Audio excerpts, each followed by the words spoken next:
Hello friends, welcome to my channel. Today video door mat ವಿಡಿಯೋನ share ಮಾಡ್ತಾ ಇದ್ದೀನಿ. Already ಒಂದು ಮ್ಯಾಟ್ನ ವಿಡಿಯೋ ಶೇರ್ ಮಾಡಿದ್ದೀನಿ, ಚೆಕ್ ಮಾಡ್ಕೊಳ್ಳಿ. ಅದರ ಒಂದು ಲಿಂಕ್ನ ಡಿಸ್ಕ್ರಿಪ್ಷನ್ನಲ್ಲಿ ಕೂಡ ಹಾಕಿರ್ತೀನಿ, ಚೆಕ್ ಮಾಡ್ಕೊಳ್ಳಿ. ಮನೆಯಲ್ಲೇ ಹಳೆ ಸೀರೆ ಮತ್ತು ಹಳೆ ನೈಟಿಯಿಂದ ಯಾವ ರೀತಿ ಮ್ಯಾಟ್ನ ರೆಡಿ ಮಾಡ್ಬೋದಂತ ಇವತ್ತು ವಿಡಿಯೋ ಶೇರ್ ಮಾಡ್ತಾ ಇದ್ದೀನಿ. ನಾನಿಲ್ಲಿ ಮೊದಲು ಒಂದು ನೈಟಿನ ಕಟ್ ಮಾಡ್ಕೊಂಡಿದ್ದೀನಿ. ನೋಡಿ, ಸುಮಾರು 28 ಅಗಲ ಇದೆ, ಉದ್ದ 20 ಇದೆ.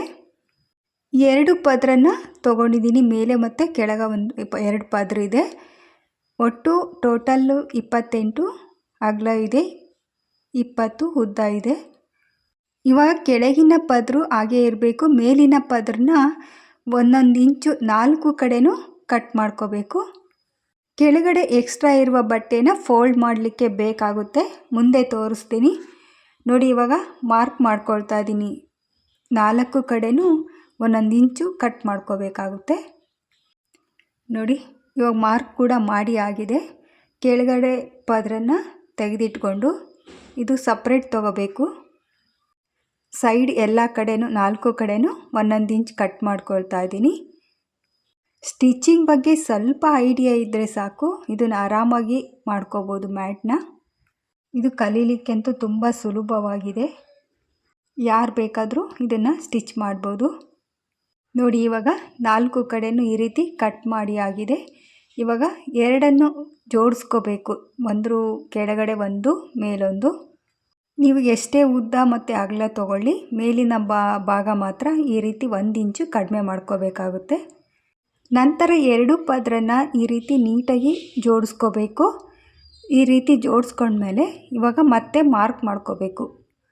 ಇಲ್ಲಿ ಪ್ರತಿ ಮಾರ್ಕಿಗೆ 1 ಇಂಚು ಅಥವಾ 1.5 ಇಂಚು ಇಲ್ಲಿ ಮಾರ್ಕ್ ಮಾಡ್ಕೊಳ್ತಾ ಬರಬೇಕು. ಇದು ಏನು ಮಾರ್ಕ್ ಮಾಡ್ತೀವಲ್ಲ ಅದ್ರ ಮೇಲೇ ಸ್ಟಿಚ್ ಮಾಡಬೇಕಾಗುತ್ತೆ. ಅದಕ್ಕೋಸ್ಕರ ಫಸ್ಟ್ ಈ ರೀತಿ ಮಾರ್ಕ್ ಮಾಡಿಕೊಂಡು ನಂತರ ಸ್ಕೇಲ್ ತೊಗೋಬೇಕು, ಅಥವಾ ನಿಮ್ಮ ಹತ್ರ ಪೂರ್ತಿ ಉದ್ದ ಸ್ಕೇಲ್ ಇದ್ರೂ ತೊಗೋಬೋದು. ಕೆಳಗಡೆ ಮತ್ತು ಮೇಲ್ಗಡೆ ಈ ರೀತಿ ಮಾರ್ಕ್ ಮಾಡ್ಕೊಳ್ಳೋದ್ರಿಂದ ಸ್ಕೇಲಿಂದ ಮಾರ್ಕ್ ಮಾಡ್ಕೊಳ್ಳೋಕ್ಕೆ ಈ ರೀತಿ ಈಸಿ ಆಗುತ್ತೆ ಅಂತ ಅಷ್ಟೇ. ನೋಡಿ, ಇವಾಗ ಸ್ಕೇಲ್ ಮೂಲಕ ಆರಾಮಾಗಿ ಈ ರೀತಿ ಎಳ್ಕೋಬೇಕಾಗುತ್ತೆ. ನಾನಿಲ್ಲಿ ಚಾಕ್ ಪೀಸ್ ತೊಗೊಂಡಿದ್ದೀನಿ ಮಾರ್ಕ್ ಮಾಡ್ಕೊಳ್ಳಿಕ್ಕೆ. ನೋಡಿ, ಎಲ್ಲವನ್ನೂ ಇದೇ ರೀತಿ ಮಾರ್ಕ್ ಮಾಡ್ಕೊಳ್ತಾ ಬರಬೇಕು. ಇದೇನು ಮಾರ್ಕ್ ಮಾಡಿದ್ದೀನಲ್ಲ ಇದ್ರ ಮೇಲೆ ಸ್ಟಿಚ್ ಮಾಡಬೇಕಾಗುತ್ತೆ. ಈ ರೀತಿ ಮಾರ್ಕ್ ಮಾಡ್ಕೊಳ್ಳೋದ್ರಿಂದ ತುಂಬ ಈಸಿ ಆಗುತ್ತೆ ಅಂತ ಅಷ್ಟೇ. ನಂತರ ಗುಂಡು ಪಿನ್ನನ್ನು ತೊಗೊಂಡು ಹಾಕ್ಕೋಬೇಕು. ಸ್ಟಿಚ್ ಮಾಡುವಾಗ ಇದು ಮೇಲೆ ಕೆಳಗೆ ಸರಿಯೋದಿಲ್ಲ ಅಂತ ಅಷ್ಟೇ. ನೀವು ಇದೇ ರೀತಿ ಚಿಕ್ಕ ಮ್ಯಾಟ್ ಕೂಡ ಮಾಡ್ಕೋಬೋದು, 10x10, 20x10 ಈ ರೀತಿನೂ ಮಾಡ್ಕೋಬೋದು. ನೋಡಿ, ಈ ರೀತಿ ಗುಂಡು ಪಿನ್ನ ಎಲ್ಲ ಕಡೆ ಹಾಕ್ಕೊಂಡು ಮಧ್ಯಕ್ಕೂ ಕೂಡ ಹಾಕ್ಕೋಬೇಕು. ಈ ಮ್ಯಾಟು ನೋಡಲಿಕ್ಕೂ ಕೂಡ ತುಂಬ ಚೆನ್ನಾಗಿ ಬರುತ್ತೆ, ಸಾಫ್ಟಾಗಿ ಕೂಡ ಇರುತ್ತೆ. ಇವಾಗ ಸ್ಟಿಚ್ ಮಾಡುವ ವಿಧಾನವನ್ನು ನೋಡ್ಕೊಳ್ಳೋಣ. ನೋಡಿ, ನಾನು ಏನು ಮಾರ್ಕ್ ಮಾಡ್ಕೊಂಡಿದ್ನಲ್ಲ ಅದ್ರ ಮೇಲೆ ಫಸ್ಟು ಸ್ಟಿಚ್ ಮಾಡ್ತಾ ಇದ್ದೀನಿ. ಈ ರೀತಿ ಸ್ಟಿಚ್ ಮಾಡುವಾಗ ಗುಂಡು ಪಿನ್ನನ್ನು ನೋಡಿಕೊಂಡು ಆಗಿಂದಾಗೆ ತೆಗೆದುಕೋಬೇಕು ಫಸ್ಟು, ನಂತರ ಸ್ಟಿಚ್ ಮಾಡ್ಕೊಳ್ತಾ ಬರಬೇಕು. ನಾವೇನು ಮಾರ್ಕ್ ಮಾಡಿದ್ವಲ್ಲ ಅಷ್ಟು ಮಾತ್ರ ಸ್ಟಿಚ್ ಮಾಡಿದರೆ ಸಾಕಾಗುತ್ತೆ. ಕೆಳಗಡೆ ಏನು ಎಕ್ಸ್ಟ್ರಾ ಪೀಸ್ ಇರುತ್ತಲ್ಲ ಅದಕ್ಕೇನು ಸ್ಟಿಚ್ ಮಾಡೋ ಅವಶ್ಯಕತೆ ಏನಿಲ್ಲ. ಅದು ಫೋಲ್ಡ್ ಮಾಡೋಕ್ಕೋಸ್ಕರ ಎಕ್ಸ್ಟ್ರಾ ಪೀಸ್ ಬಿಟ್ಟಿರೋದು, ಮುಂದೆ ಗೊತ್ತಾಗುತ್ತೆ. ಈ ಮ್ಯಾಟ್ ಒಂದು ಅರ್ಧ ಗಂಟೆ ಇಲ್ಲ 3/4 ಗಂಟೆಯಲ್ಲಿ ರೆಡಿ ಆಗುತ್ತೆ. ಇದಕ್ಕೆ ಒಂದು ಹಳೆ ಸೀರೆ ಕೂಡ ಬೇಕಾಗುತ್ತೆ, ಅಥವಾ ಯಾವುದಾದ್ರೂ ಹಳೆ ಬಟ್ಟೆಗಳಾದರೂ ಸರಿ. ಸ್ವಲ್ಪ ಅವು ವೇಲು ಆ ಥರ ಆಗಬೇಕು, ಉದ್ದ ಇರಬೇಕು. ಈ ಬಟ್ಟೆ ಸ್ವಲ್ಪ ಡಾರ್ಕ್ ಕಲರ್ ಆಗಿರೋದ್ರಿಂದ ಸ್ಟಿಚಿಂಗ್ ಕೂಡ ಅಷ್ಟು ಕ್ಲೀನಾಗಿ ಕಾಣೋದಿಲ್ಲ, ಪೂರ್ತಿ ಆದಮೇಲೆ ಗೊತ್ತಾಗುತ್ತೆ. ನಾವೇನು ಲೈನ್ ಹಾಕಿದ್ದೀವಲ್ಲ ಅದ್ರ ಮೇಲೆ ಇದೇ ರೀತಿಯೇ ಅಷ್ಟೂ ಸ್ಟಿಚ್ ಮಾಡ್ಕೋಬೇಕು. ಇದು ಸ್ಟಿಚ್ ಮಾಡ್ಕೊಳ್ಳಿಕ್ಕೆ ಸುಮಾರು ಒಂದು 10 ನಿಮಿಷನಾದರೂ ಬೇಕಾಗುತ್ತೆ. ನೋಡಿ, ಕಾಣಿಸ್ತಾ ಇದೆಯಲ್ಲ, ಇವಾಗ ಸ್ಟಿಚಿಂಗ್ ಕೂಡ ರೆಡಿಯಾಗಿದೆ. ನೋಡಿ, ಇವಾಗ ಪೂರ್ತಿ ಆಗಿದೆ. ಇದು ಸ್ವಲ್ಪ ಡಾರ್ಕ್ ಬಟ್ಟೆ ಆಗಿರೋದ್ರಿಂದ ನೀಟಾಗಿ ಕಾಣಿಸೋದಿಲ್ಲ ಸ್ಟಿಚ್ ಮಾಡಿರೋದು. ಇವಾಗ ಗುಂಡು ಪಿನ್ನೆಲ್ಲ ಎತ್ತಿಟ್ಕೊಂಡು ಅಷ್ಟು ಸ್ಟಿಚ್ ಮಾಡಿ ಆಗಿದೆ. ಇದೇನು ನಾನು ತೋರಿಸ್ತಾ ಇದ್ದೀನಲ್ಲ ಓಲು, ಇದರಲ್ಲೇ ನಾವು ಸೀರೆನ ಕಟ್ ಮಾಡಿಕೊಂಡು ಸೇರಿಸ್ಬೇಕಾಗುತ್ತೆ.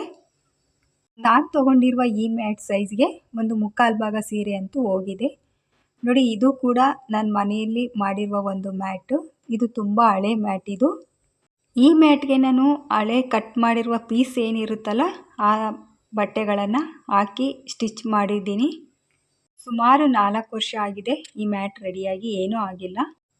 ನೋಡಿ ಇವಾಗ ಈ ಮ್ಯಾಟ್ಗೆ ನಾನಿಲ್ಲಿ ಆಲ್ರೆಡಿ ಸೀರೆಗಳನ್ನು ಪೀಸ್ಗಳನ್ನು ನೋಡಿ ಈ ರೀತಿ ಉದ್ದುದ್ದ ಕಟ್ ಮಾಡ್ಕೊಂಡಿದ್ದೀನಿ. ಉದ್ದ ಸೀರೆನ ಪೂರ್ತಿ ತೊಗೊಂಡು ಒಂದು ಸುಮಾರು ಅಗಲ 3 ಇಂಚು ಅಗಲ ತೊಗೊಂಡಿದ್ದೀನಿ.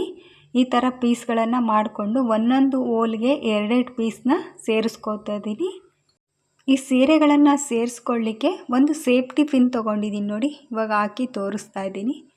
ಈ ರೀತಿ ಸೀರೆಗೆ ಕಟ್ ಮಾಡಿರುವ ಒಂದು ಪೀಸ್ಗೆ ಈ ರೀತಿ ಪಿನ್ನನ್ನು ಹಾಕಿ ಸೇರಿಸ್ಕೋತಾ ಬರಬೇಕು. ಈ ರೀತಿ ನೋಡಿ ಈ ರೀತಿ ಸೇರಿಸ್ಕೊಂಡು ಕೆಳಗಡೆ ಭಾಗವನ್ನು ಈ ರೀತಿ ಎಳ್ಕೋತಾನೆ ಬರಬೇಕು. ಈ ಮೆಥಡ್ ಅಂತೂ ತುಂಬ ಬೇಗ ಆಗುತ್ತೆ, ಏನು ಕಷ್ಟ ಏನು ಅನಿಸೋದಿಲ್ಲ. ನೋಡಿ ಎಷ್ಟು ಬೇಗ ಆಯಿತು. ಒಂದು ಇವಾಗ ರೆಡಿಯಾಗಿದೆ, ಮೊದಲನೇ ಭಾಗ ರೆಡಿಯಾಗಿದೆ. ಒಂದು ಅಥವಾ ಒಂದು 5 ಸೆಕೆಂಡಲ್ಲಿ ಒಂದನ್ನು ಸೇರಿಸ್ಕೋಬೋದು. ನಾನಿಲ್ಲಿ ಒಂದೊಂದು ಹೋಲಿಗೆ 2 ಪೀಸ್ನ ತೊಗೊಂಡಿದ್ದೀನಿ. ನೀವು ಬೇಕಾದ್ರೆ ಇನ್ನೂ ಒಂದು ಎಕ್ಸ್ಟ್ರಾ ಪೀಸ್ ಸೇರಿಸ್ಕೋಬೋದು. ಇದು ದಪ್ಪ ಆದಷ್ಟು ಚೆನ್ನಾಗಿ ಬರುತ್ತೆ. ನೋಡಿ ಇದೇ ರೀತಿ ಎಲ್ಲವನ್ನೂ ಸೇರಿಸ್ಕೋತಾನೆ ಬರಬೇಕು. ಕಾಣಿಸ್ತಾ ಇದೆ ಅಲ್ವಾ?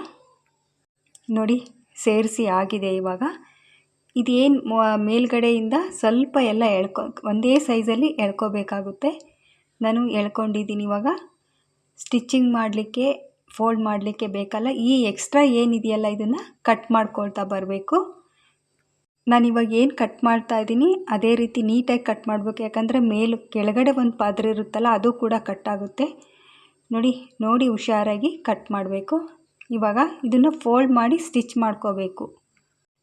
ನೋಡಿ ತೋರಿಸ್ತಾ ಇದ್ದೀನಲ್ಲ, ಇದೇ ರೀತಿ ಸ್ಟಿಚ್ ಮಾಡ್ಕೋಬೇಕು. 4 ಕಡೆನೂ ಇದೇ ರೀತಿ ಫೋಲ್ಡ್ ಮಾಡಿಕೊಂಡು ಸ್ಟಿಚ್ ಮಾಡ್ಕೋಬೇಕು. ನೋಡಿ ನಾನು ಒಂದು ಸೈಡು ಸ್ಟಿಚ್ 2 ಭಾಗನೂ ಸ್ಟಿಚ್ ಆಗಿದೆ. ಇವಾಗ ಇನ್ನೊಂದು ಕಡೆ ಮಾಡ್ತಾ ಇದ್ದೀನಿ. ನೋಡಿ ಮ್ಯಾಟ್ ಪೂರ್ತಿ ಕಂಪ್ಲೀಟ್ ಆಗಿದೆ, ತೋರಿಸ್ತಾ ಇದ್ದೀನಿ. ನೀವು ಕೂಡ ಟ್ರೈ ಮಾಡಿ. ವಿಡಿಯೋ ಇಷ್ಟ ಆದರೆ ಲೈಕ್ ಮಾಡಿ, ಶೇರ್ ಮಾಡಿ, ಸಬ್ಸ್ಕ್ರೈಬ್ ಮಾಡಿ, ಬೆಲ್ ಐಕನ್ನ ಕ್ಲಿಕ್ ಮಾಡಿ. Thank you.